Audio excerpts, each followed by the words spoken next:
Winding చేయాలని ఎందుకు అనిపించింది మీకు? గతంలో రఘువీరారెడ్డి ఎమ్మెల్యేగా పనిచేశారు, అంతకుముందు ఎమ్మెల్యేలుగా పనిచేశారు, వాళ్ళందరూ కూడా రోడ్ వైండింగ్ చేయాలనిపించాలంటే వ్యాపారులు నష్టపోతారని వాళ్ళు భావించారా? అంటే వ్యాపారులు ఏమైపోయినా పర్వాలేదు రోడ్ వైండింగ్ జరగాలని మీరు భావించారా?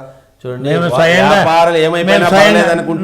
మేము స్వయంగా పోరాడతాం దిన్నము కారణత కట్టి అన్ని దినం ఎన్నిసార్లు నిలబడతాం మాకు తెలుస్తుందా.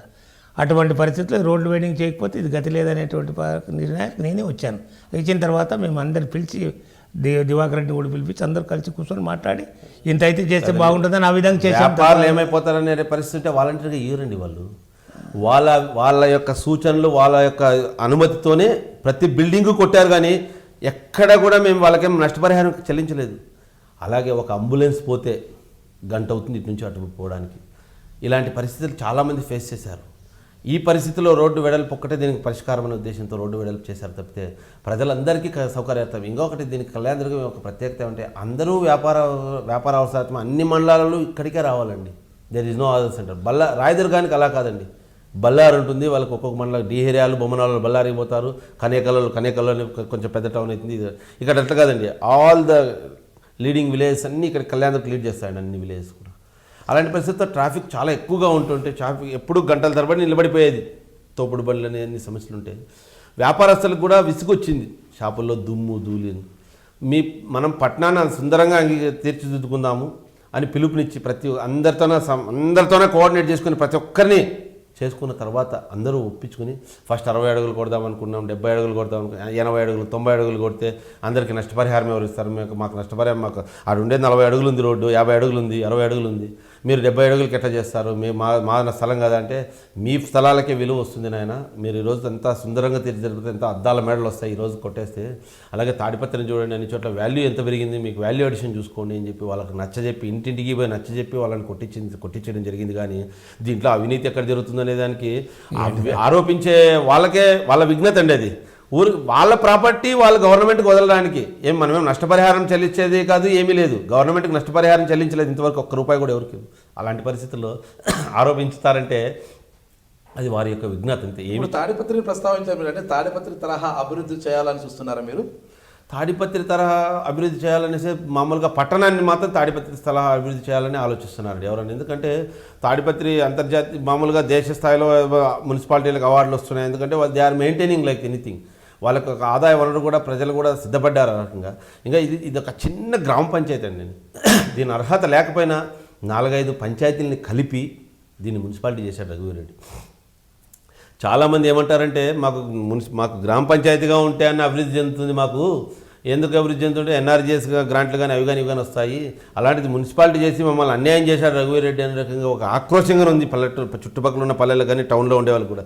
వాళ్ళు మామూలుగా ఉపాధి హామీ పనులు వచ్చేవండి వాళ్ళకి. ఈరోజు అది అవకాశం లేదు, అభివృద్ధి చేయడానికి ఏమీ అవకాశం లేదు.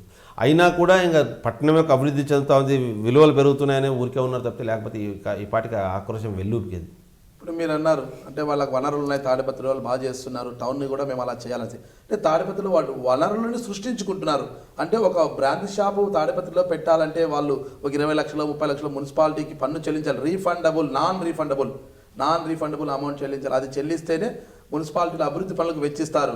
ఒక కాంట్రాక్టర్ పని చేస్తే కమిషన్ వద్దు, ఒక పని ఈ అభివృద్ధి పని మీరు చేయాలి, ఇది చేయండి, ఆ పని మీరు చేసుకొని పోండి. అంటే అలాంటి తరహా అంటే మీరు ఏమైనా బ్రాందీ షాపులు పెడితే ఏమన్నా వాళ్ళ నుంచి నిధులు సేకరించడం ఇంతవరకు చేయలేదు. అటువంటిది మేము చేయాలనుకున్నాం. ఎట్లా అంటే ఇంకోటి తాడిపత్రి లేని మేము చెప్తున్నాం, వాళ్ళ విఘ్నత కూడా ఉందనుకోండి. ఎక్కడైనా మసీదు కొట్టేదానిలో ఒకటి ఉందా?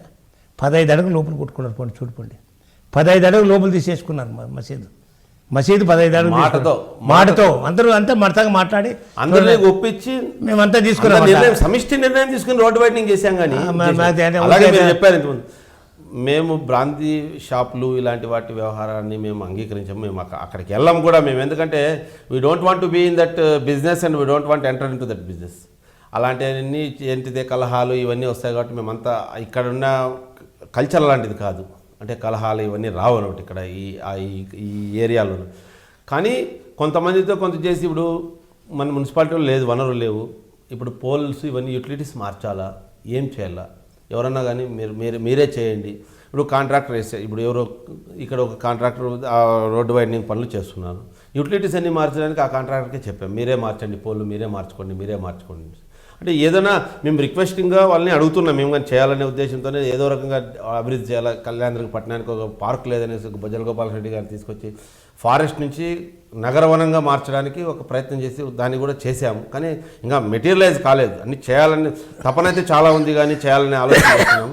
రాష్ట్రం యొక్క చంద్రబాబు నాయుడు గారికి కూడా రిక్వెస్ట్ చేస్తున్నాం. రాష్ట్రం యొక్క ఆర్థిక పరిస్థితుల దృష్ట్యా అక్కడ కూడా మంత్రులు కూడా వాళ్ళకున్న పరిధిలోనే వాళ్ళు కూడా చేస్తున్నారు.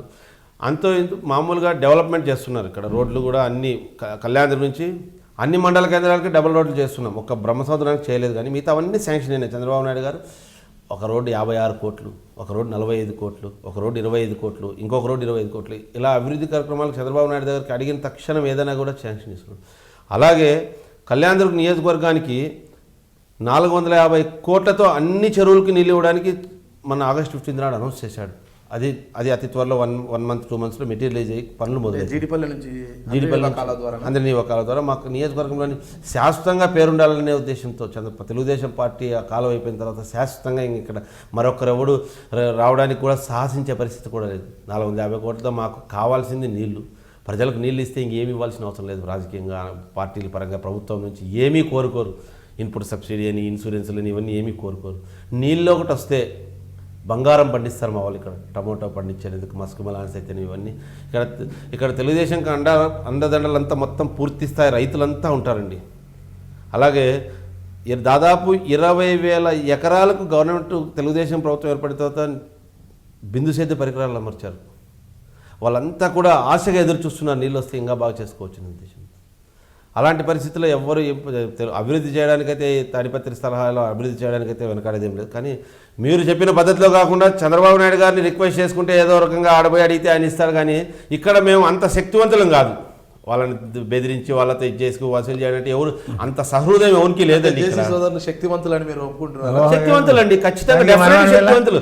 వాళ్ళ మాటే వేదం. 30 సంవత్సరాల నుంచి వాళ్ళు శాసిస్తున్నారు కాబట్టి వాళ్ళ మాటే వేదం అక్కడ ఎక్కడైనా కానీ. కరెక్ట్. మీరు ఎందుకు శక్తి, మీరు శాసించకపోయినా మీరు శాసిస్తుంటే ఒంటి చేతితో కూడా ఎమ్మెల్యేలను గెలిపిస్తూ వచ్చారు. అలాంటి ఘనత మీద వాళ్ళు గెలుస్తున్నారు, మీరు గెలిపిస్తూ వచ్చారు.